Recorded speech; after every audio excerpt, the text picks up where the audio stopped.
Chicken তো অনেকবার অনেক রকমভাবে খেয়েছেন, একবার এভাবে বানিয়ে দেখুন।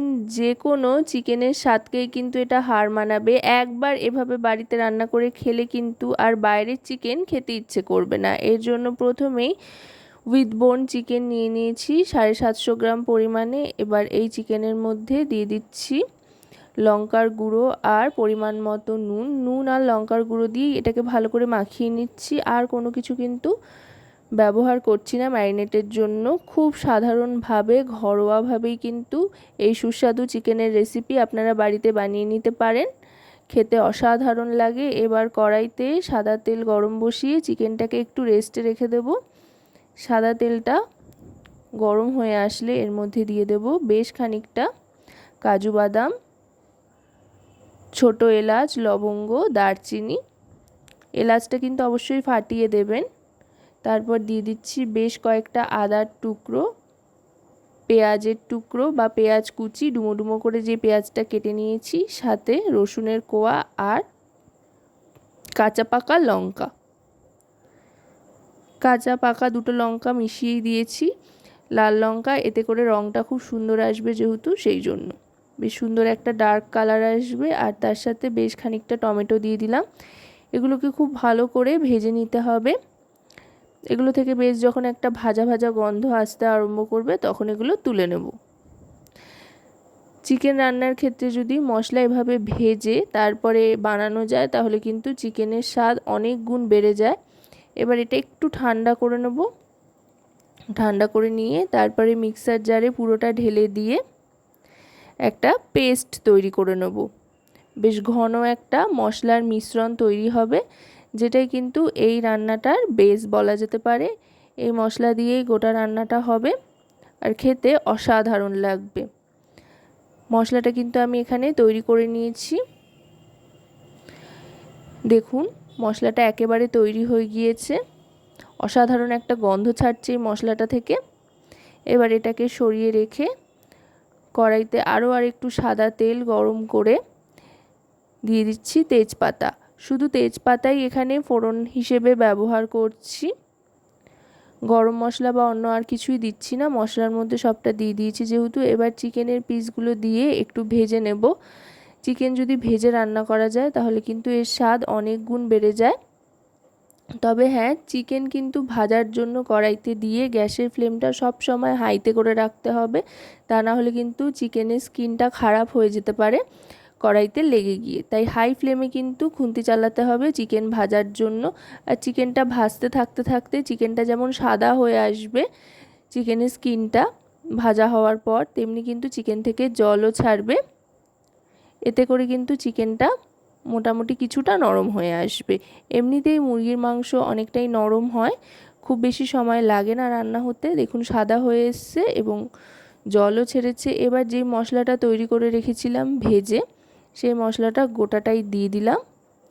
এই মশলাটা দিয়ে দেওয়ার পর এবার ভালো করে কষিয়ে নেব চিকেনের সাথে।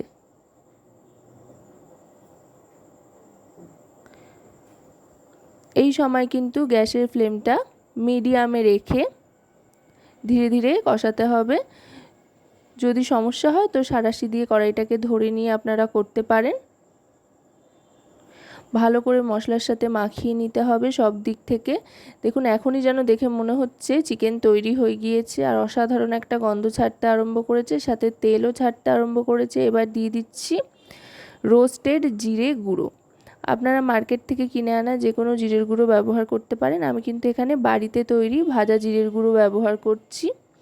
এবার মশলার বাটি ধোয়া জলটা একটু দিয়ে দিলাম, দিয়ে আরও আরেকবার ভালো করে এটাকে মিশিয়ে নেব। এই মুহূর্তে কিন্তু আর জলের ব্যবহার তেমন করব না, পরে আবার জলের ব্যবহার করব। এখন শুধু ভালো করে চিকেনটাকে কষিয়ে নিতে হবে। চিকেন যত ভালো করে কষানো হবে আর মশলা থেকে তেল ছাড়বে, মাংসের স্বাদ কিন্তু ততটাই বাড়বে। আরও খানিকক্ষণ এটাকে মোটামুটি কষিয়ে নিয়ে গ্যাসের ফ্লেমটা লোতে করে দেবো, একেবারে লোতে করে দিয়ে এবার দিয়ে দিচ্ছি টক দই। অবশ্যই কিন্তু গ্যাসের ফ্লেমটা লোতে করে তারপরেই ফ্যাটানো টক দইটা দেবেন। এতে করে টক দই কেটে যাওয়ার সম্ভাবনা একেবারেই থাকবে না। আর টক দইতে কিন্তু 1 চিমটে মতো আটা বা ময়দা যে কোনো একটা একটু মিশিয়ে নিয়ে তারপরে দেবেন, তাহলে দেখবেন খুব সুন্দর একটা টেক্সচার আসবে গ্রেভিটার, আর টক দই কোনোভাবেই কেটে বা ফেটে যাবে না। এটা কিন্তু আপনারা একটা টিপস বা ট্রিক্স হিসেবে কাজে লাগাতে পারেন। টক দইটা দিয়ে ভালো করে মিশিয়ে নিলাম।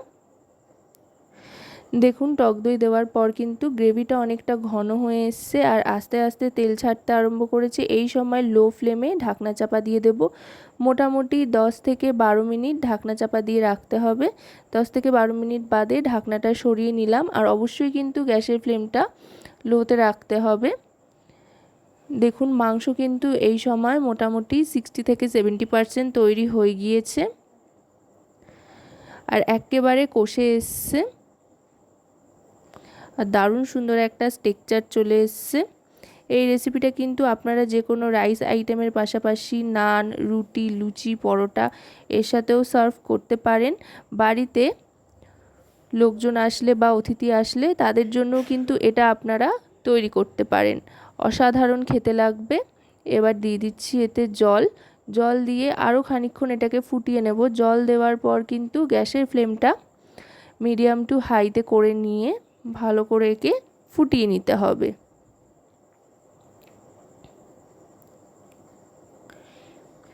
ভালো করে ফুটিয়ে নিয়ে তারপরে লো ফ্লেমে আবার আরেকবার ঢাকনা চাপা দিয়ে দেব।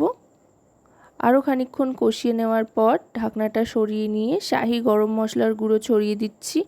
আশা করব রেসিপিটি আপনাদের ভালো লাগবে। ভালো লাগলে অবশ্যই রান্নাবাটি চ্যানেলটিকে সাবস্ক্রাইব করে লাইক, শেয়ার, কমেন্টের মাধ্যমে আমাদের পাশে থাকবেন আর পাশে থাকা বেল আইকনটি অন করে দেবেন সবার আগে সমস্ত রকম নতুন রান্নার নোটিফিকেশান পাওয়ার জন্য।